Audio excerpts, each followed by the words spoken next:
Daddy Gibbs is here. You getting any How? sleep? You getting any sleep yet? Yeah. The sleep's not too bad. I find that people have really mischaracterized the whole sleep thing, I see. and everyone talks about you don't get any sleep. You're just constantly up. I take issue with that characterization. I think a better way of describing it is you can get a lot of sleep. It's just not going to be straight. So you might get 3 hours, maybe four if you're lucky, 2 hours, but it won't be a seven straight. A But you row. can get 12 hours of sleep if you want in a day, but it won't be uninterrupted. And I Right. think that it's a big difference. Like it sounds so nuanced, but there's a big difference between not getting any sleep Yeah. or function on like literally like 3 4 hours versus you get your naps in where you can and you can still get some sleep. So I think I went into it thinking a much different thing, and so it feels fine to me. Good, good, good. All right. Well, Yeah. talk to me about the market action over the past 3 days. And Tesla during that 3 days, more or less just following along on the market. And then I noticed that a lot of the pundits out there will try their best to come up with some reason why Tesla was down on Friday, up on Monday, down today, other than the fact that it was just following the market. And yet on those 3 days, you could almost overlay the Tesla stock on the Nasdaq. It's like it's almost identical. What do you think about all that? Yeah, I think the market is just reacting to whatever Trump posts and the China news, and obviously we got things called the government shutdown. I think everything you're seeing is reactionary. The only thing that I wouldn't so I agree with what you're saying, and I think you're spot on.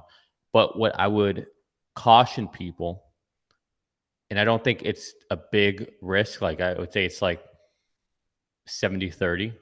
70 we're okay, 30% like red flags, and that could quickly shift. Right, this is just today. That's my ratio of my split. Like on Friday, it was probably more like 60-40 or 45-55. Anyways, my point is clearly it's not going to take much for the market to sell off, Hmm. right? Because we are at these rich levels that any kind of news, anything that spooks the market's looking. A better way of saying it is that the market's looking for an excuse to have a pullback. I used the And exact words the other day. oh, did you? Okay. So don't underestimate that. Is what I would say to anyone out there. Um, that's a real thing. Now, with that said, I almost feel like we're getting a soft landing pullback, if that's a thing. Okay. Meaning we had what like a 3% pullback on the SPX on Friday. We had a little recovery yesterday. Today we're was the SPX down. Today, well, at one point the SPX was down 1.5% today. It closed at barely 2 tenths or just under 2 tenths of a point, Right. um, or of a percent.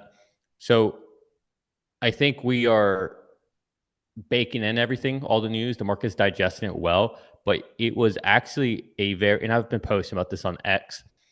And if you guys want to see anything about the markets, like I never plug my stuff, but I've been ramping up what I'm talking and thinking about. So just go on X and find me.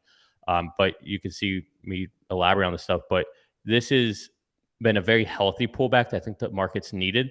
This bull market that, ironically, on Friday, this past Friday, hit 3 years of Yeah. a bull market, and and so to me, this pullback that we had was the best thing that could have happened for the longevity of the bull market.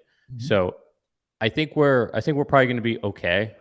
I don't know what's going to happen tomorrow. I don't know. Well, I have an idea of what I think is going to happen, but the point is we could sell off another 5%. But as time goes by, I'm starting to get more constructive on the market because I think the setup is getting better going into the end of the year right now. So, and I can go into that, but I'll pause there for a little bit. Well, okay, so the setup for the end of the year might be we got the earnings that we'll be looking at. We'll talk about the earnings so far in a couple of minutes, but we've got lots and lots of earnings to go. We've got the Fed definitely going to cut. We've got Israel moving towards something really good with maybe the rest of the region signing on to the Abraham Accords. We got Trump now looking at China and Russia as the two things he really has to look at. You mentioned the government shutdown. What else are you looking at? Or pick any of those. Yeah, so you touched on a lot of them. So I would say the first thing is after this weekend, I anticipate the government shutdown to come to an end. That I'm not saying it'll happen on Monday after past this weekend, but I think the days are going to be short. It's not going to be many more days. Would be my anticipation. And if you're wondering why, Nick, why is that? It's because a lot of people who are in the Democratic Party in Congress, they're trying to wait until after a big No Kings protest is set to happen. So it, no matter what you think about it, it is smart for them to wait, for the Democrats to wait for after that. That's just good politics. It's good strategy. But I think after that big protest happens, there will be more malleability on the Democrat side, where there is just none right now. We see, if anything, a little more on the Republican side. The Republicans want to get things opened back up, but we'll see. My anticipation is, again, Tuesday, October 14th, is that after this weekend, we start to see an off ramp and into the government reopening. So there's that. That's a big chunk. Mhm. I also see that getting towards the end of October into November, you can see that China and Trump, or just say China and Trump, are jockeying for position. It's very clear that's what's happening. They are positioning themselves so that when they meet, they have trade-offs, if you will. Um, and I think that's also kind of a bullish thing. Just I'm of the opinion that no matter what, Trump is going to try to get to a deal because he wants to stop this. Even if it's not the best possible deal, even if it, honestly, even if it's not what he would have wanted, or even if it's a slightly worse deal for the US, I think if he's thinking bigger picture, it's better to get that out of the way to be able to move forward with everything else he's trying to do. And right now, it's a huge thorn that continues to pierce him. And it's because they have some, I mean, if you give the Chinese credit, right? They're the only people in the world that can actually push back. Yeah. And they are a people that know how to take pain.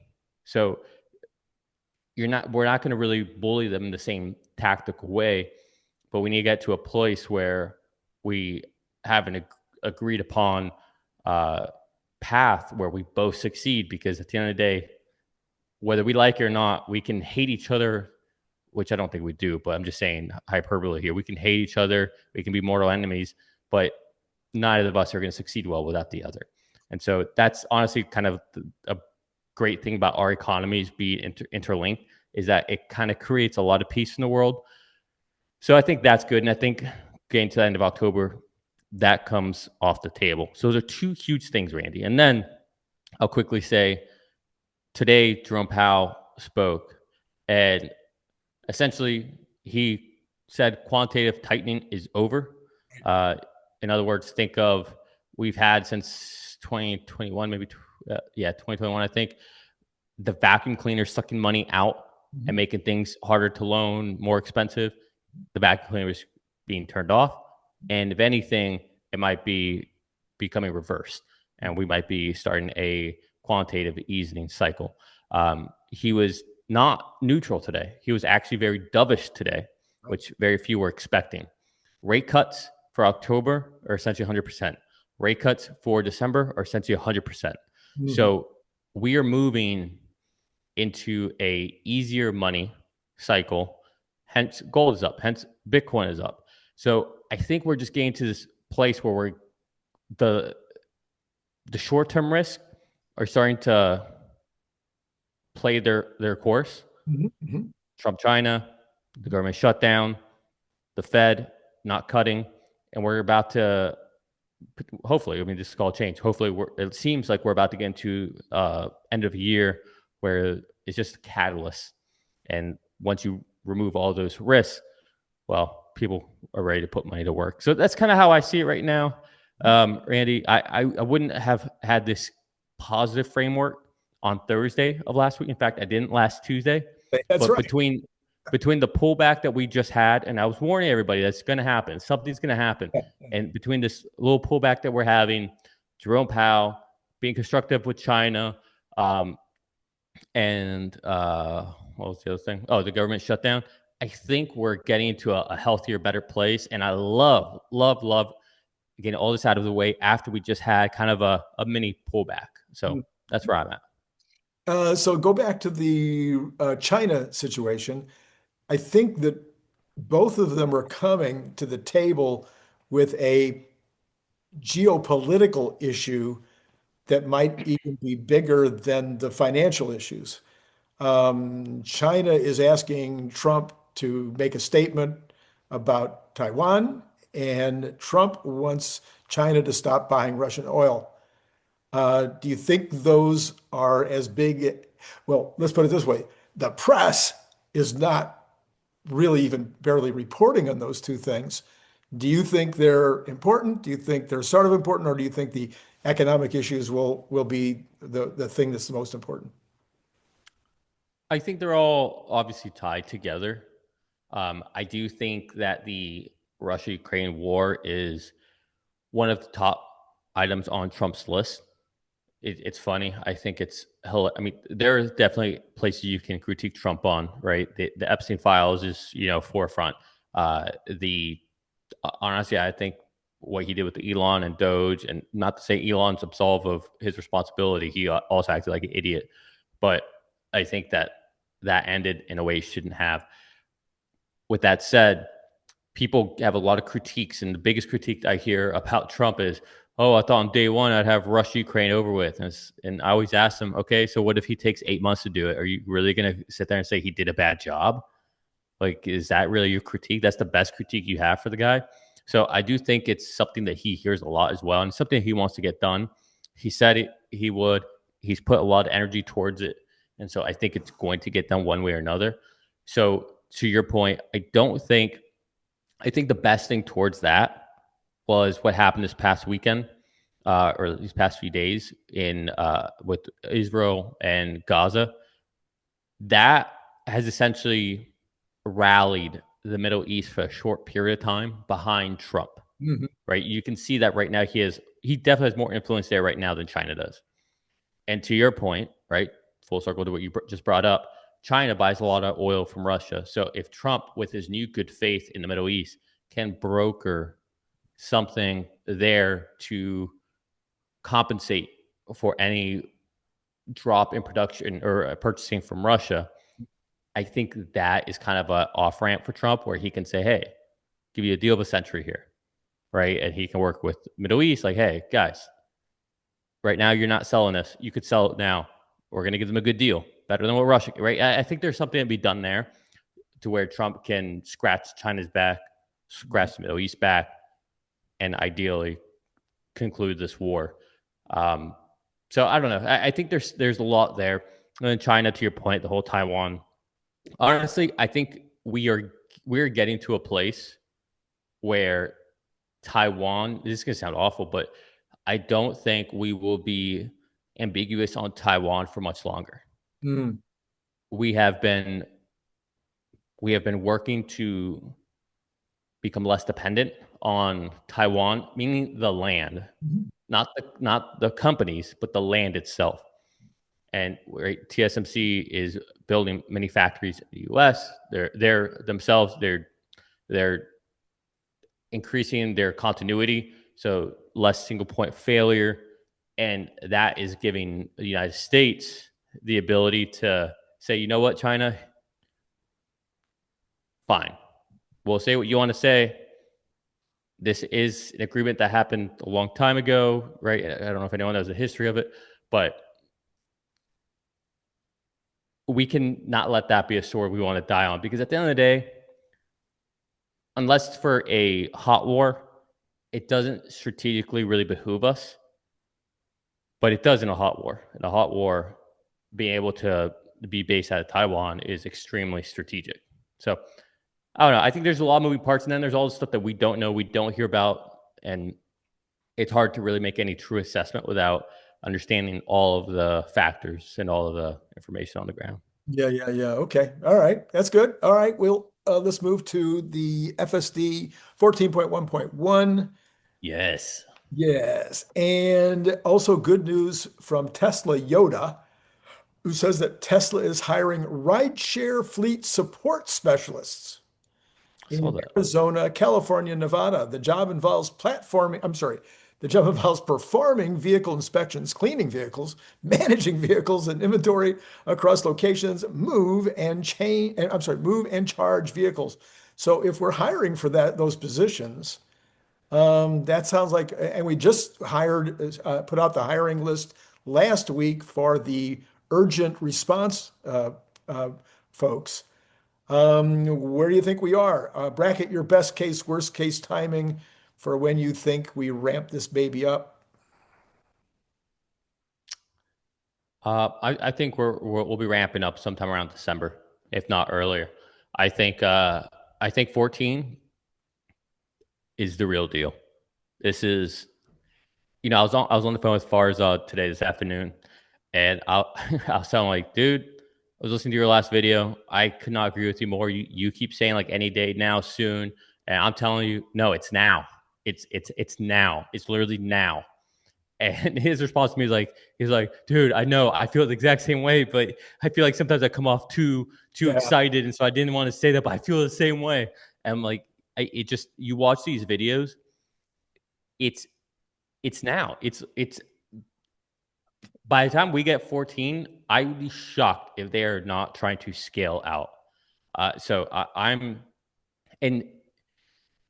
in watching everybody's videos, Chuck Cook, Terry Tesla, um, AI driver, Omar, everybody. Go watch them. They are extremely good. Sometimes I think, well, it's going to take time because they have to have the logistics and their command centers, right? And people there ready to take over. But when you watch these videos, and I sit there, I drive in my car, I'm still on 13, obviously. And I just realized, like, they're not going to need a lot of people. They're just not. Like, the amount of incidents they're going to have are going to be so few. Like, that's the real differentiator, is that they actually solved the problem.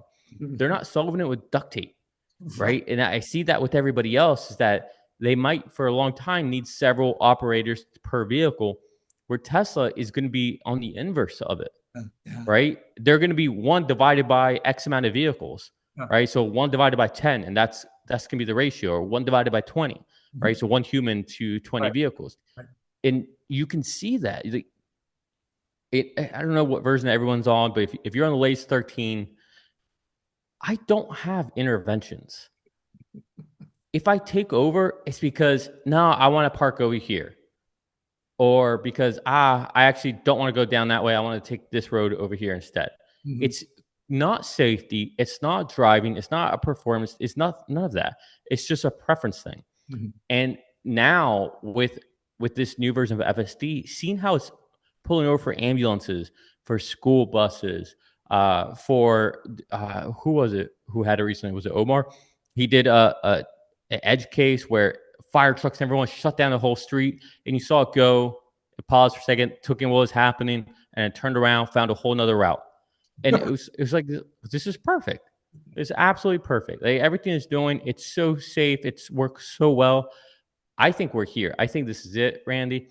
Uh, I don't know. I hate all the safe questions because none of them really address the real question, which is, with version 14 now, is there any reason why you guys won't scale faster? Right.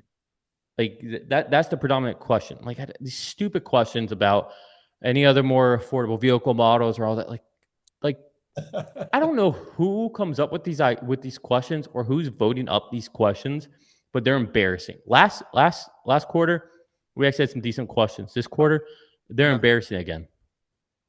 So if I'm gonna if I put out ads for somebody to take care of the cars, clean the cars, all the rest of this, and I put those out in Austin at this point, I'm not surprised at all.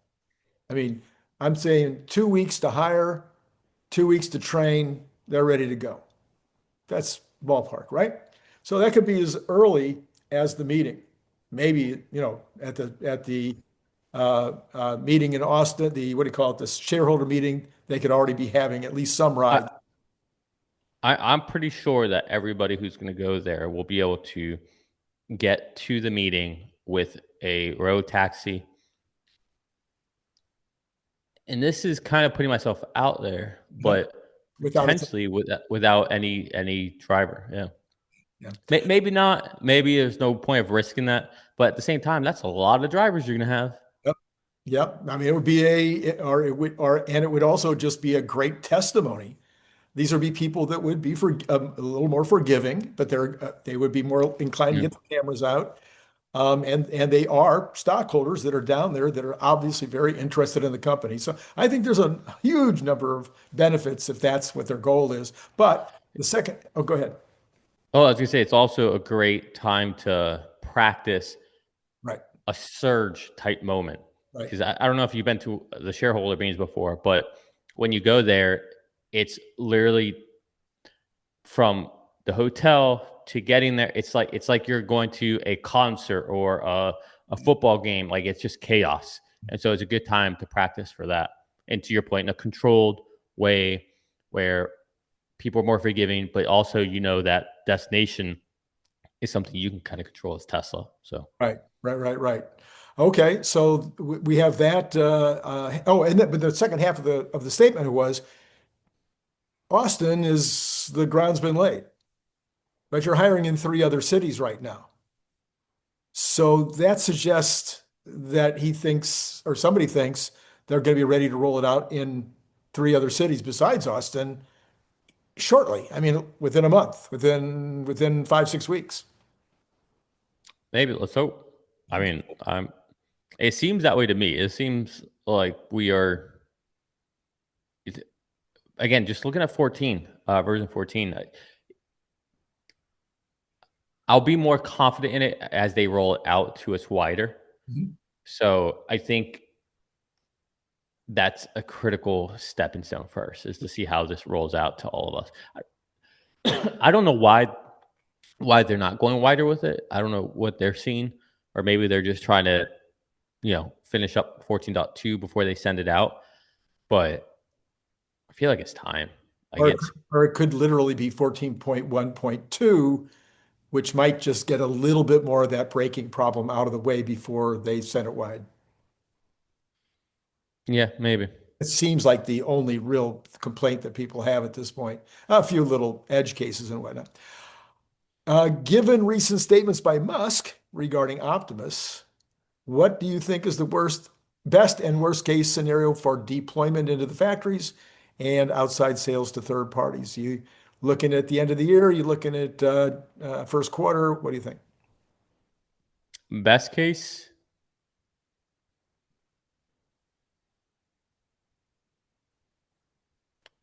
all right. Well, let's break that up, because deploying to factories and to third parties, those are two different dates by a long shot.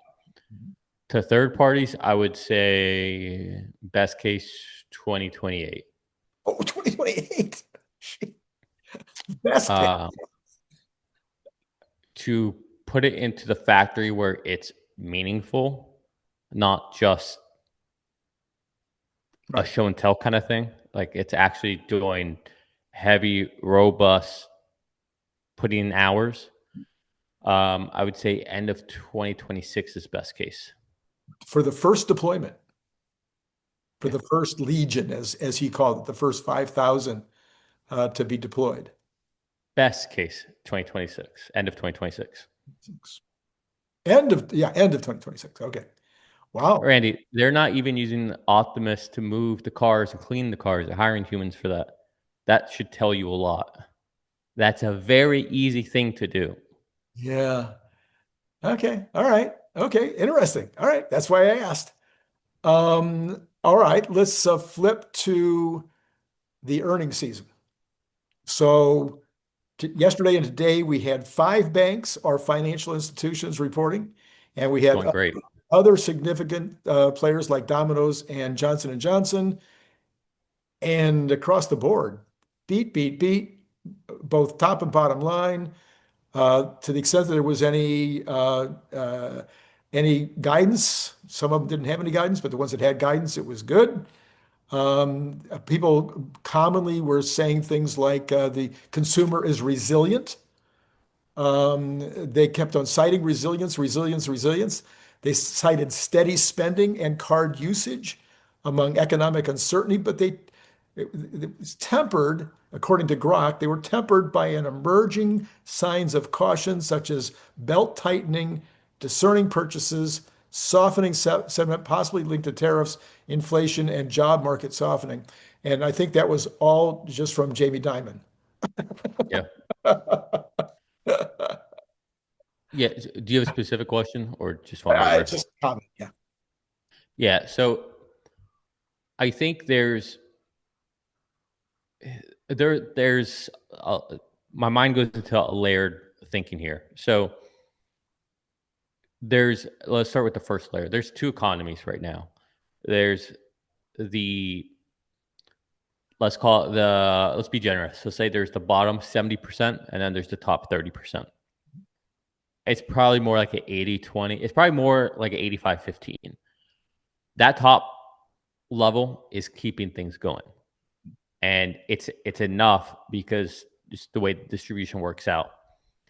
That bottom layer, which granted has more people, but hey, that's going to be the way things play out. I think they are definitely struggling more. I've talked about this a lot. The new norm for a lot of these people is you've got your day job and then you have a second job. And that second job might just be like you pick up a shift here or there at a restaurant or whatever. And then you're probably also trying to work on some type of side hustle entrepreneur type thing. Maybe you have a YouTube channel. Maybe you have an Etsy shop. I don't know.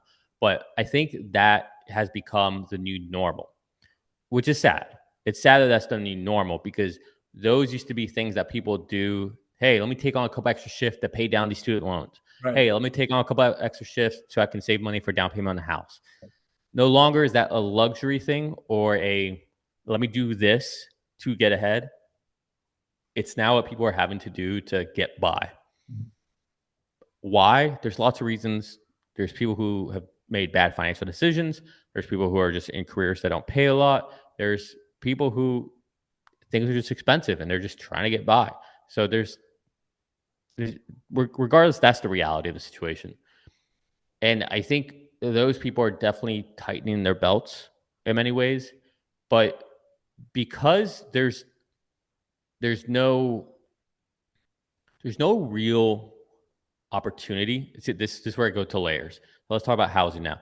There's no real opportunity for a lot of these people in that bottom portion, whether it's 70-30 or the 85-15, whatever that percentage you want to call it. There's no real opportunity for them, or there's no real financial sense for them to try to save to buy a house because housing has just become unaffordable for so many in that bottom tier, not the upper tier. Upper tier makes sense.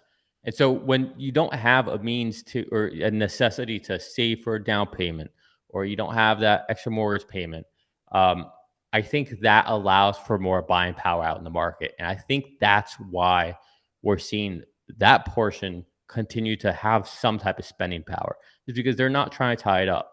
There's also the whole Gen Z generation and a lot of millennials, honestly, just a lot of people who are part of that tier, regardless of what area you're from, who have kind of adopted the mindset like, well, I'm not going to get ahead here. I might as well live for today. Let's enjoy life while we're here. And we'll have tomorrow's problems will be tomorrow's problems, but they're not today's problems.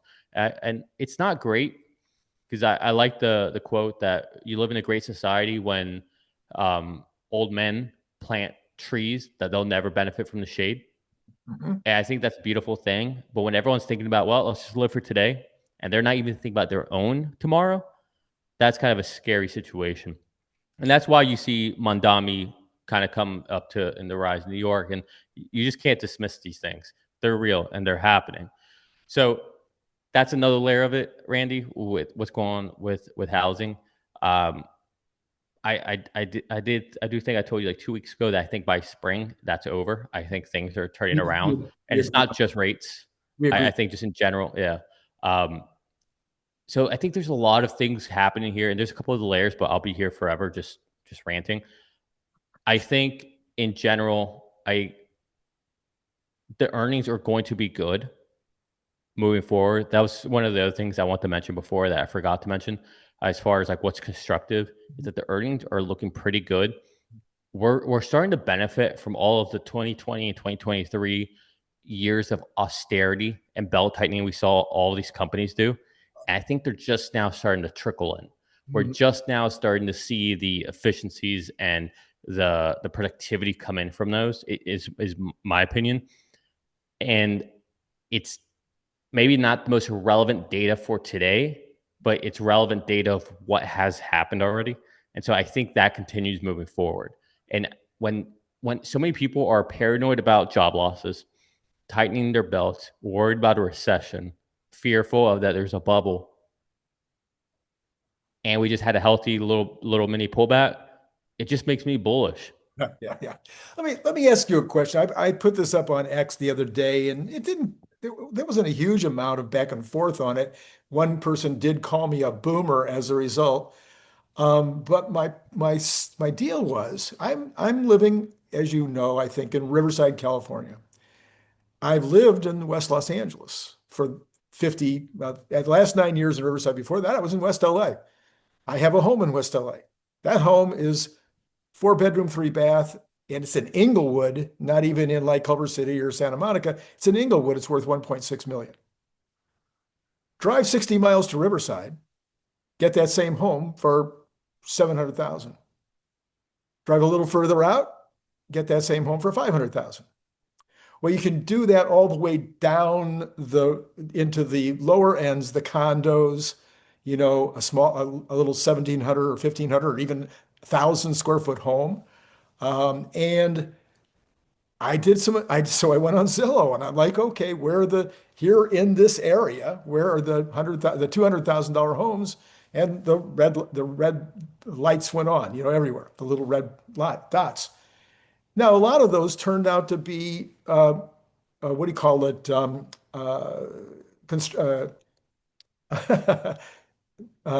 Not not wood homes, factory homes, Manufactured. manufactured homes, trailers. Oh, And wait, trailers are a little different than yeah, okay. manufactured homes. I think Okay, go on. they fall under the category of manufactured homes. So, but the trailers, which you're well aware of, Florida's filled with trailers. I know that because I had a client in Florida that was doing a lot of that, selling to a lot of that group. So, so people are like all down on trailers. I look, it's still a first investment that it won't go up as fast as a condo will, and a condo won't go up as fast as a home, but you're still getting your feet on the ground and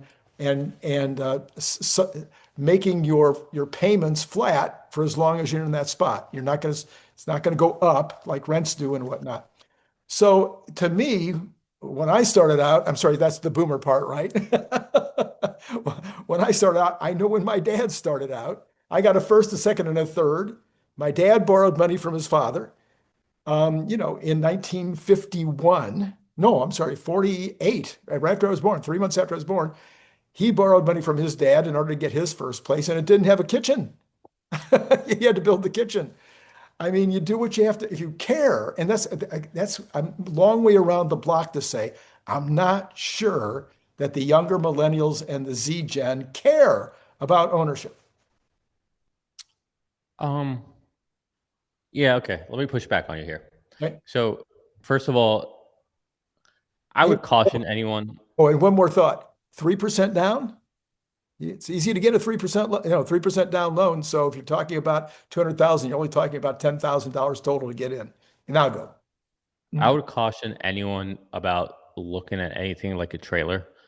Normally, those are in some type of trailer park where you can own the trailer, but you don't own the land. And the person who owns the land, they tend to. It's kind of like think of a storage unit where, hey, it's only $30 a month, but guess what? That next year, all of a sudden it's 90. That next year after that is all of a sudden it's 120, right? So be careful with that. I don't know anybody, but I've read enough of this issue when it comes to trailer parks. So I would just caution. I don't agree with the sentiment, and you and I have gone back and forth on this, and it's one of the few topics that we agree to disagree on this one. But I don't think that is a market the way you're describing it from a price range, because if you're looking at a vacuum, can I find a place for sale for 200,000 that's okay, not completely shitty? Or sorry, not completely a dump. Yeah, it's possible. Maybe there's a couple out there, but I'm looking at a vacuum just from a price. But Going, you're also talking about LA. You're not talking about Old Wine, Iowa. You're not talking about, someplace in the middle of Missouri or Oklahoma where that same $200,000 house well, here is a hundred that's where, thousand. that, that's where I'm getting. So you're making my point for me before I even get there. All right. So you might be able to find that. Sure. In the vacuum, you can find that price in that place that maybe doesn't suck completely. But it's never just the price and the place itself. It's what's the neighborhood like? How far is it from your work? Is the place safe? Is it up and coming, or is it just not safe? Is the commute to work going to be even longer? And does it make sense for you to maybe just rent instead and save money and not waste that time commuting and ripping your hair out so that you can do other things instead? What's the quality of life? Are you better off, maybe moving cities in general or moving states? Like, I think there's a lot that goes into it, and it's not just the price. I would also caution anybody I don't want to keep cautioning people. Everyone's got to make their own decisions. But I know where I live, you're not going to find what you're talking about, Randy. And if you do, you don't want to be there. Even if you want to get your foot in the door and you want to just get something and you think maybe gentrification will help you over time, you better be good at spotting the up and coming areas. I've gotten lucky, but I've also done a lot of market research. And when I say market research, I mean, like the city that, I live in now, it was definitely a rough city that was up and coming and being built. And I walked up and down, speaking to every waitress, every bartender, just to get an idea of what was happening in the city. And everybody had the same impression that this city's blowing up, that it is getting great, and everything's just headed west. And that allowed me to have confidence to build in a somewhat kind of felt sketchy area that now has become the ritzy area. Sure. So that worked out well for me, but that doesn't mean it's going to work out for everyone. No, so, but that's just part of the game, right? I mean, no matter where you are in life, you're making decisions about that next house or whatever it happens to be. When I moved to Riverside, we looked at two houses before we bought this one, and quite frankly, I was kind of glad that we fell out on one of them because it was kind of in a sketchy area, and I was, 70, almost 70 years old. So it's always going to be true depending on how many homes are available at any given time. I'm just saying, I think what I'm trying to say is if a person, I don't care where you are in life, if you're making $60,000 a year even, you can afford that $100,000 house. And it may not be a house. It may be in a nicer neighborhood, but it's a condo. I think at this point, do I really think this? Hold on, give me a second. Do I really think this? All right, let me just say this, and then let me contradict myself at the same time. Okay. Actually, let me start off by saying the other thing. I hate when I keep hearing people saying that they should rent and not buy right now. It annoys me because I don't really agree with that philosophy. I do think people should try to buy over renting. I think, one, it creates a better city, creates a better society. People who own their place are more likely to pick up the trash they see in the street than not. You create community, neighbors, all that stuff. Yep. But with that said, I don't think most people should be buying right now. I think right now, buying a house right now is not a good investment. It's just not. Not when you see what's happening in the markets, not when you see what's happening with these AI companies. It's not capital efficient. If you have your footing, if you have a good job, you're getting paid decent, if you have some investments already, if you have things going on, yes, buy a house because it's not always just about the ROI on it. It's about Yeah. you're making a place a home, Yeah. right? You're trying to build community. And will it eventually, hopefully, be something that you can ladder into something better and better and turn it over, maybe 1031 it? Yes, very much. But you should never buy a house or a property that you're going to live in thinking of it initially as an asset unless you're house hacking it and renting out rooms to your friends. Right. Right. Otherwise, it's a liability. Trust me, it's a liability. You're going to be putting money into it. Even us with the house that we're in right now, it's not our forever home. We want to build our forever home. But we've had a few properties now that we've got in. We've put our touch on them. This one, we've essentially gutted the entire house. We're redoing everything. We built our own custom pool that we designed from scratch. I mean, like we've done so much to this house, but it's a money suck. Yeah. But our vision is that, well, we might be living this right now, but we're seeing this as a house that's a project that we're looking at as an asset, and that's what lets us sleep at night. But our intention is to sell this and to go and build the house we want to build. And the truth is, even when we do that, that probably won't be the last one just because we'll learn so much from that one, and that the next one will be the last one. Hopefully, knock on wood. But Yeah. my point is just if you're not invested at all, Mhm. don't start with the house would be what I would say. Oh, I see. Yeah. Get invested.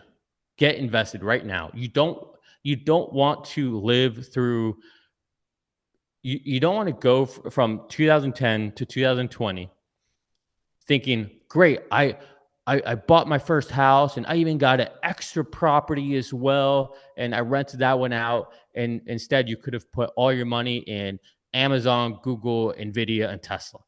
Like you Okay. would be able to buy whatever house you want. Let me So pull. start off by actually being invested, not a house, would be my opinion. Let me pull you back. I think sometimes we get in a bubble, and I'm not saying that you're in a bubble, but I think we sometimes get in a bubble. I've been a professional all my life. You've been a professional all your life. There's a lot of folks out there that are making $60,000 a year, $30 an hour, and they maybe only have one income because they want the wife to stay home, or vice versa in these days. But anyway, they're making 60, 70,000 a year, and they're raising the kids, and they don't care about investments. Maybe they don't even, I had employees. I was going to put together this beautiful, what do you call it, ESOP, employee stock ownership plan. They could have cared less about an employee stock ownership plan. And the more I read about it, I found out that's what always happens with ESOPs is the employees are like, what is this? I don't even know what I've got, and I don't care about it. Give me more money, give me more benefits, but I don't care about the ESOP.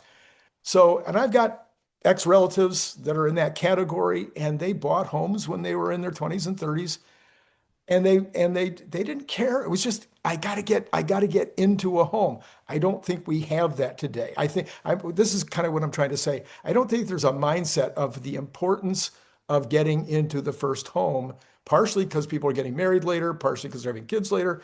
So that whole 20s and 30s is kind of It behind them. doesn't it doesn't make sense right now. Like it just it's not it doesn't make any sense right now.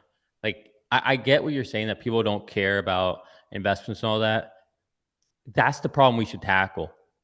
Like you should care, I should care that people don't care about it because Yeah. people don't care about it because they're not knowledgeable. We have a huge financial literacy issue in this country.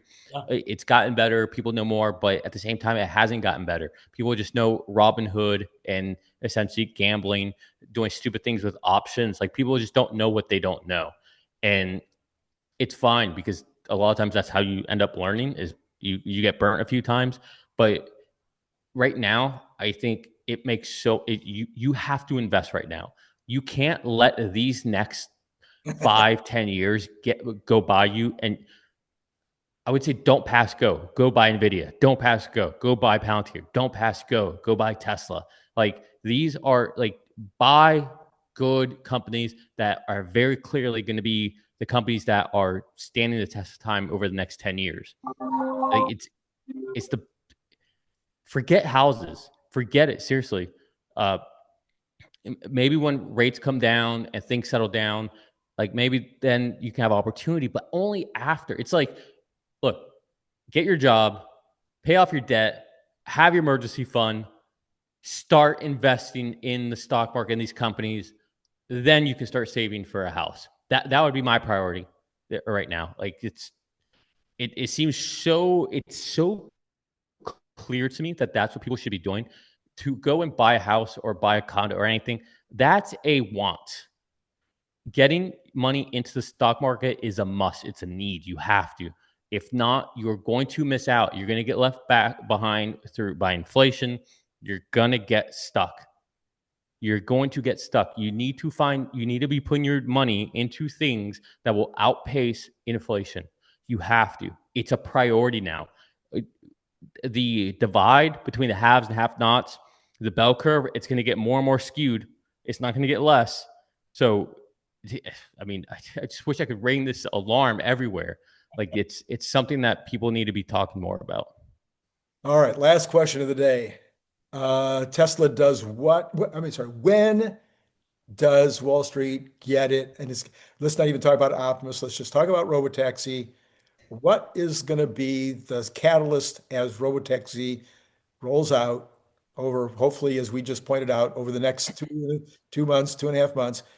When the rollout happens, what is going to be the thing where the Wall Streeters get it and go, okay, we better pile in? I mean, I think they get it already. There's a reason why we're holding up at these levels. It's because they do get it. Now, as far as continue to pile in, you it's the same thing for anyone else, right? Like Randy, what would make you all of a sudden say, "Oh, damn, take out a second mortgage on the house. We need to put this." Like, what would make you do that? It would probably be the pace of them rolling this out and quickly going from city to city and expansion. Probably something like that, right? Something that's like, "Oh my God, this is so freaking obvious right now. Like, just look at how fast they're expanding. Look how many vehicles they're adding." It would be something like that, right? And I think that's what Wall Street will need to see. They need to see, okay, it's not just they launched, okay, they kind of did California. Okay, there's kind of some vehicles in there. They're kind of in a certain area. It's like, it's not very robust. You're not seeing kind of a cadence. Yeah. You can't just go to almost any city and just call a cyber. People can't just go to Texas right now or Austin and call, right? It's not even proliferating in Austin. Right. So I think once you start to see that happen, where it's like, oh no, they're off to the races. Like this is happening. I think that's one. It sounds like I think it's Chris Camillo, is that his name? Chris Camillo? Mm-hmm. Yeah, I think that, and he was saying this about, was he saying it about Robotaxi or was it about Optimus? He was like, no, Probably Optimus. I'm not Probably gonna get, Optimus. I'm He not doesn't gonna, care about Robotaxi. so I'm not gonna get in until the moment, until the launch date. Yeah, no, yeah, and I don't know what he said, but there's a lot of people like him who they don't need to get in early. They don't need to waste. And honestly, it's probably really good advice. It's probably advice that no Tesla investor wants to hear, but it's advice that, if Tesla investors want to reflect and iterate on how they've invested in Tesla, you could have the way it'll probably play out is who cares if you miss the first 10, 20% move? Mhm.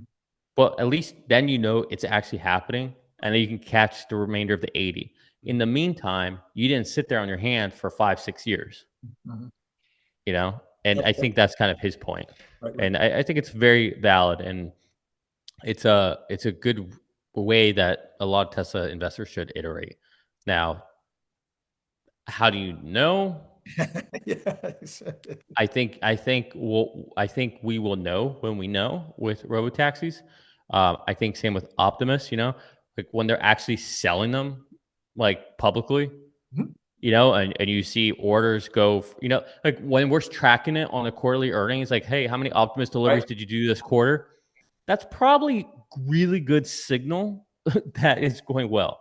Yeah. When we're sitting there talking about some type of line item the Robotaxi is doing on a per mile per quarter basis, Sure. that's probably a really good signal that, hey, we are there.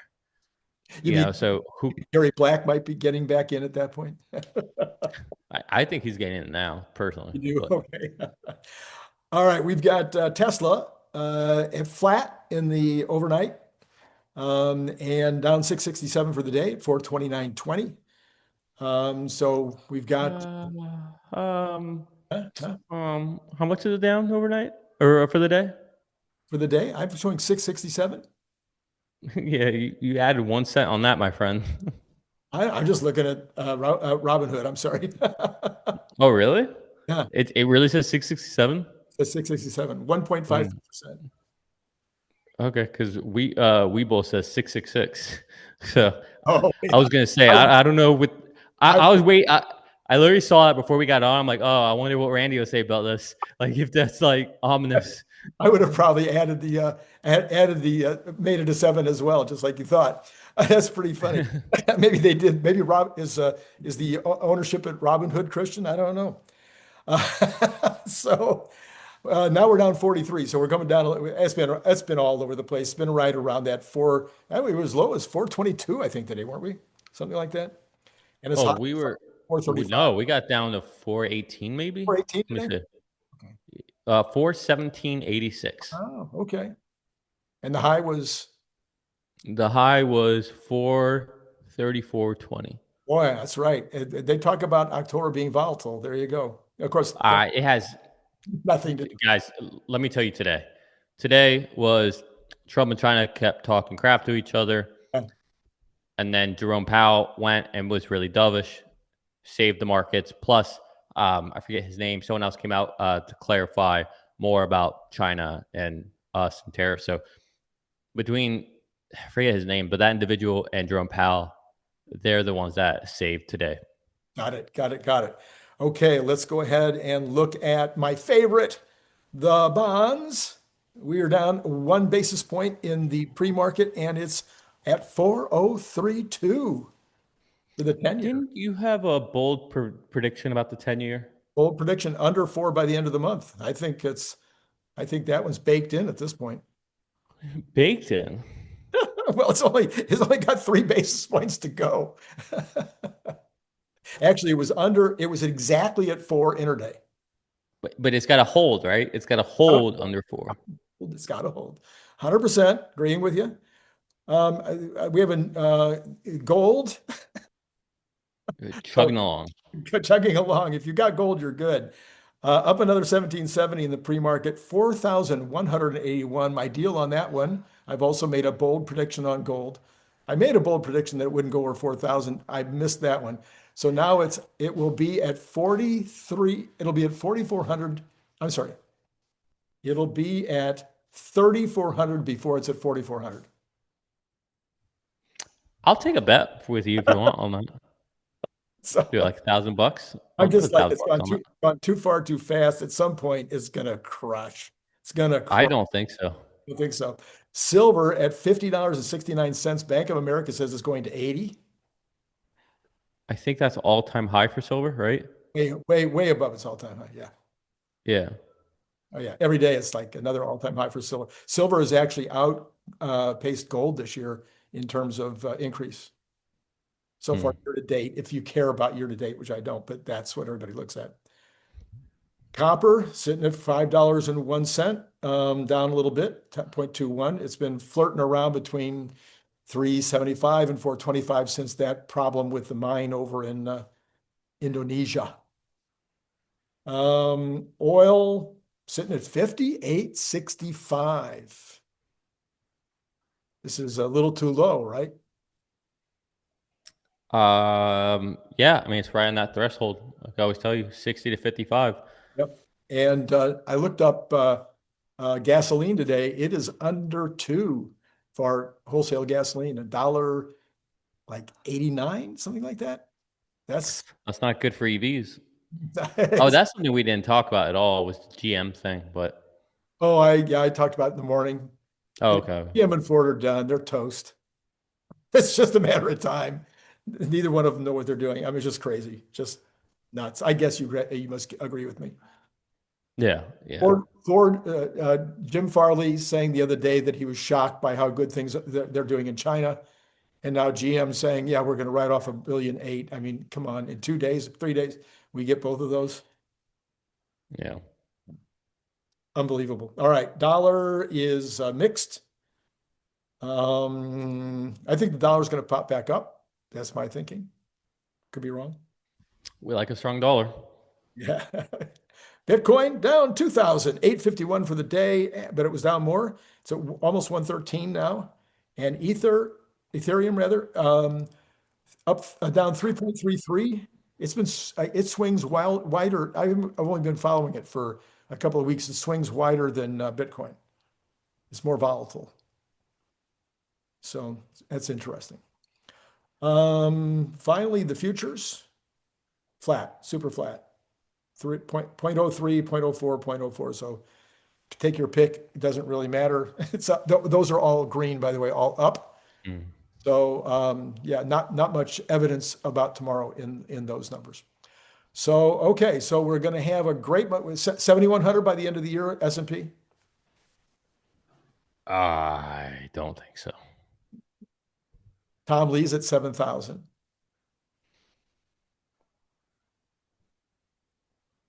I could see like 68 or 69. I don't think we get to the 7,000. Okay. I mean, I hope we do. Don't get me wrong. I hope we do because that's only going to be good for Tesla. But Yeah. Well, if the earnings keep going like they've started, I don't think they will because the financials are doing really well right now. yeah, Yeah. yeah. We need to see. We need to. It's going to be interesting to see how. Like, I'll give you like some potential red flags for Tesla coming up here on the earnings. Will be how they guide for next quarter, obviously, because there's no EV incentive. What does that do to potential demand? Three Are new these new products. That's good. maybe? I mean, are people receptive to them, or are they not? I don't know. We'll find out. I mean, But we know the Model YL they're receptive to. well, yeah, but that's in China. That's not here in the States. And we know that the more affordable Cybertruck, that thing doesn't exist anymore.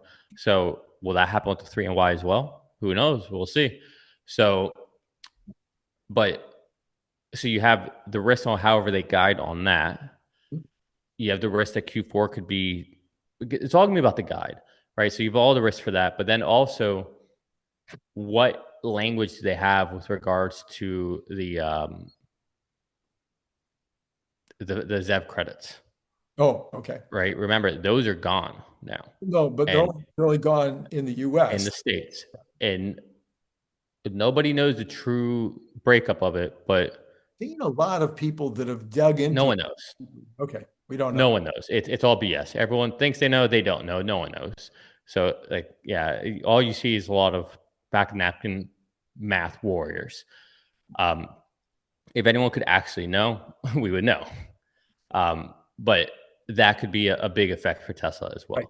So just word of caution that while earnings do seem to be good for everyone right now, and I think that'll continue, guidance, especially with Tesla, is critical. So for Tesla, this is all going to be all about two things. One, can they still guide for decent vehicle deliveries for Q4? Do they have good demand? And then two, what's the rollout? What's going on with the rollout for Robotaxis? You guys launched. What's up with the rollout? Like, why isn't it happening quicker? You talked about, what do you say, hundreds of thousands of Robotaxis in 2026? Yep.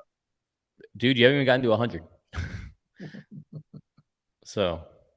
Yeah, I agree with you. Those would be very interesting things to know. I forgot, darn it. Yeah, it's gone. As I like to say, the train came in, the train went out. Does it have anything to do with the thing that we will be launching soon? Well, no, I mean, we can always mention the book every single day as often as possible. Yes, my format lady, my assistant for the last 10 years, I thought she could do it faster than she could, but apparently it's going to be maybe Monday, next Monday, that we'll be announcing the ability for people to put in their pre-orders. So Awesome. shooting for it. All right. Then that's all I got for you today. And as always, it's a thrill a minute to have you on here. We didn't hardly disagree. This one's not going to do very well because we hardly disagreed on anything. I'll be sure to not let that happen again. Thank you. Thank you, Daddy Nick. Let's see. Daddy. Yeah, don't slip on the end there. All right. And to all of you out there, it's been great talking to you.